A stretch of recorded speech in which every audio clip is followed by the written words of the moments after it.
Radio J, le 6-9, Ilana Ferradian.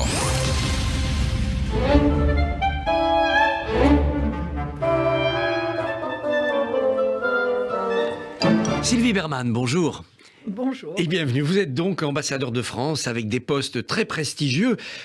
Pékin, Moscou, Londres, comme ambassadeur, mais puis avant, dans une première partie de carrière aussi, l'ONU, l'Europe, cette diplomatie des bureaux aussi, cette diplomatie qui est aussi importante. Et vous publiez le récit de cette carrière extraordinaire chez Talandier. Ça s'appelle Madame l'ambassadeur de Pékin à Moscou, une vie de diplomate. Comment j'ai vu le monde changer. En effet, il a beaucoup changé ce monde. Une question d'actualité. On a appris cette nuit que la commission parlementaire aux États-Unis demande le renvoi de Donald Trump devant un tribunal. Vous qui avez vu depuis New York fonctionner ce pays, est-ce que vous imaginez Trump devant un tribunal ? Non, pas vraiment. Il va s'en sortir encore. Je pense qu'il s'en sortira encore. Il s'en est toujours sorti. Je veux dire, même avant son élection, il avait commis un certain nombre de fautes. Donc, je pense qu'il s'en sortira. Cela dit, il est dans une position moins favorable qu'on l'imaginait avant les élections de mi-mandat, où il pensait qu'il allait gagner et qu'il serait le nouveau président. C'est les Républicains qui peuvent s'appuyer sur cela pour changer de champion. Oui, d'autant plus qu'ils ont aujourd'hui un nouveau candidat avec DeSantis qui est assez gouverneur de Floride et qui a le gouverneur de Floride. Oui. Alors bien entendu, le pays qu'on regarde avec peut-être le plus d'attention, le plus d'intérêt dans votre livre, c'est cette Russie que vous avez connue à l'époque soviétique, que vous avez retrouvée lors de votre dernier poste donc à Moscou. Vous dites, vous présentez un acteur majeur à deux endroits du livre, c'est Sergueï Lavrov. Vous l'avez connu, il était inconnu du grand public à l'époque, à l'ONU, et on le retrouve aujourd'hui maintenant sur tous les écrans comme ministre des Affaires étrangères russe. Est-ce que vous le voyiez à l'époque déjà belliciste comme il est aujourd'hui ? Non, pas du tout.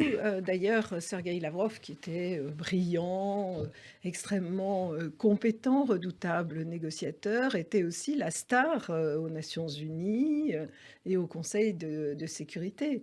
C'était une véritable personnalité, donc personnalité qui entendait défendre évidemment les positions de la Russie, mais qui en même temps était tout à fait capable d'accepter des compromis. Aujourd'hui, ce n'est plus le cas. Il a connu des frustrations aussi. C'est-à-dire, il n'a jamais digéré le Kosovo. Il est très critique, bien évidemment, de la guerre en Irak, qui était une guerre totalement illégitime aussi. Mais ces frustrations ont dégénéré en colère permanente et aujourd'hui en position totalement anti-occidentale. Et c'est quelqu'un évidemment de cultivé, d'intelligent, dont je ne suis pas sûre qu'il croit à tout ce qu'il dit.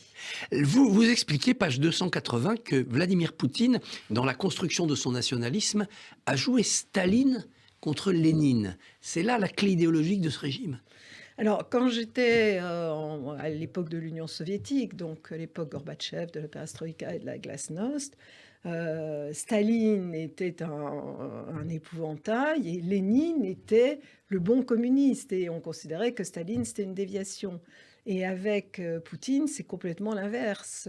Il considère que Lénine, d'abord parce qu'il a donné la faculté aux différentes républiques de devenir ultérieurement il a disloqué l'Empire. Il est responsable, dans son esprit, de la dislocation de l'Empire.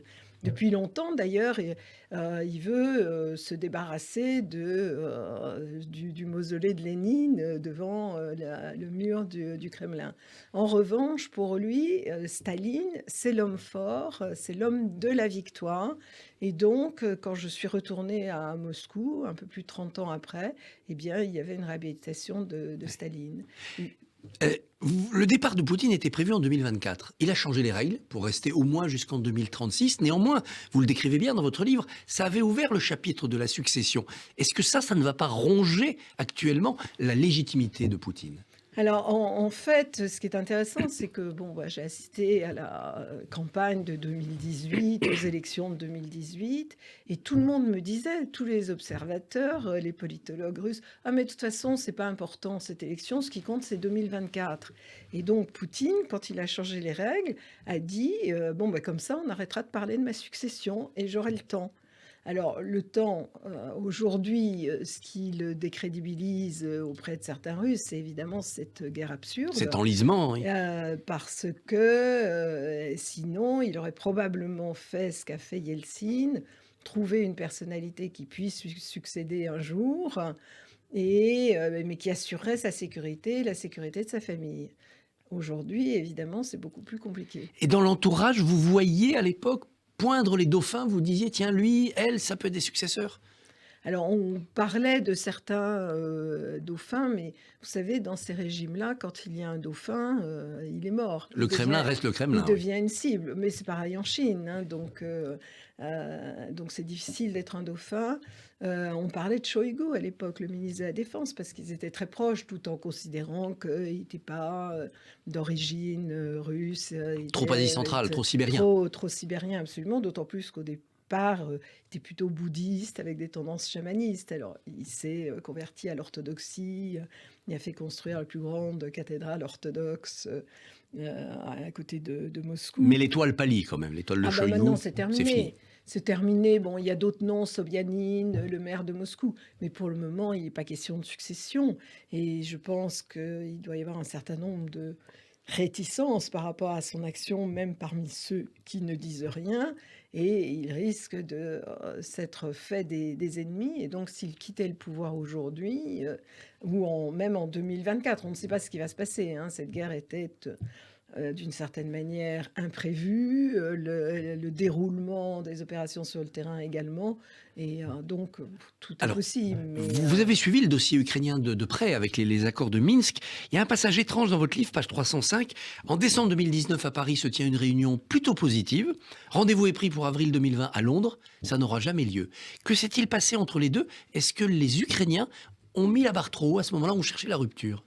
Alors, c'était à Berlin, hein, la réunion, c'était à Berlin, oui. Parce que c'est Paris et Berlin qui étaient tout à fait, les deux moteurs de ces accords de Minsk. Du processus. Ce qui s'est passé, déjà, il y a eu le Covid. Ouais. Et le Covid, ça a été un enfermement total, un peu la fin de la diplomatie et l'enfermement pour Vladimir Poutine, qui avait une phobie des maladies contagieuses et qui ne parlait plus à personne. Et, tous ceux qui devaient le rencontrer devaient s'isoler, mais complètement, pendant 15 jours. Or, si vous avez des responsabilités, même à la tête d'une entreprise, vous ne pouvez pas faire ça. Et donc, il n'a plus parlé qu'au FSB. La guerre est la fille de la Covid.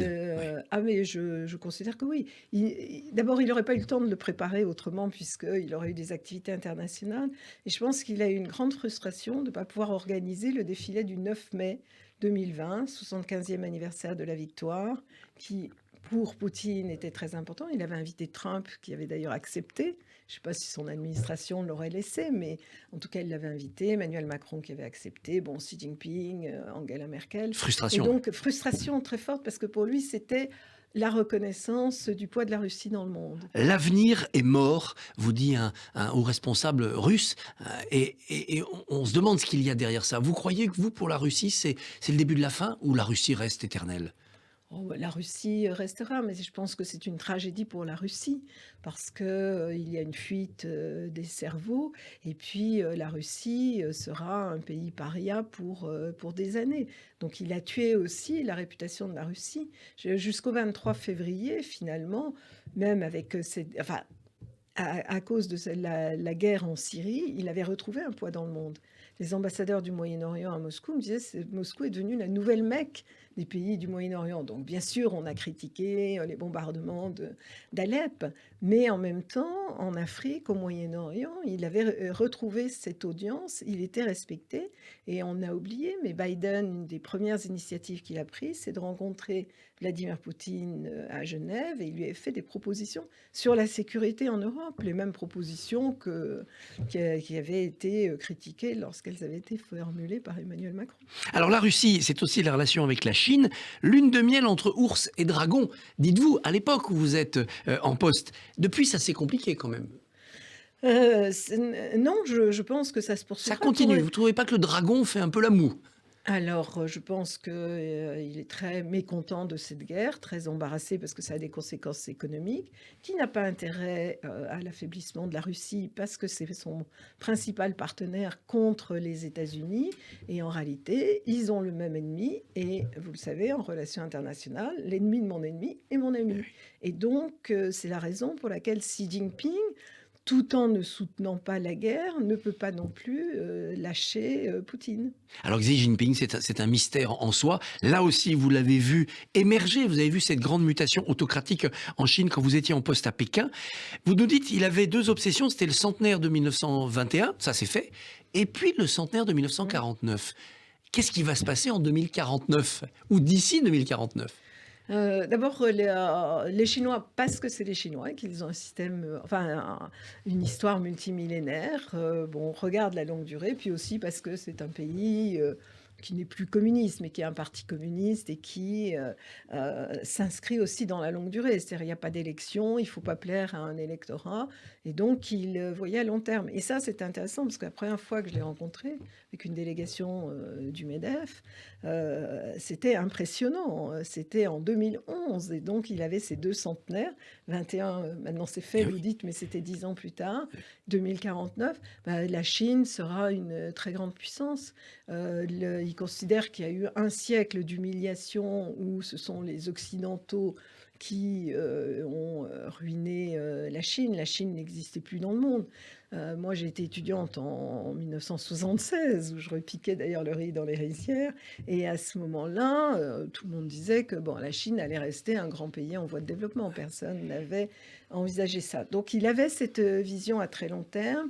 Et en réalité, les choses se réalisent aussi. D'ailleurs, c'est pour ça que les Américains ont peur et qu'ils ont décrété cet embargo sur sur la haute technologie. Ce qui va se réaliser, c'est que Taïwan va être digéré dans cette grande Chine. Alors Taïwan, on ne sait pas comment les choses vont se passer. C'est-à-dire à l'époque où moi j'étais encore ambassadeur là-bas, le président de Taïwan était encore du Kuomintang, et effectivement il y avait des rapprochements, et finalement même les responsables chinois disaient on pourra laisser une très grande autonomie à Taïwan, même en politique étrangère. Mais maintenant les choses ont évolué, donc Taïwan a beaucoup plus peur. Alors on a parlé de Pékin et de Moscou, vous reviendrez pour nous parler de Londres, mais vous avez vu passer Kate, William et Harry, et vous avez vu évidemment le Brexit. Sylvie Bermann, Madame l'ambassadeur de Pékin à Moscou, une vie diplomate, c'est chez Talandier, c'est absolument passionnant sur notre monde tel qu'il change. Merci. Merci beaucoup Christophe Barbier. Demain 7h45, votre invité sera Thibault Langsad, ancien vice-président du MEDEF.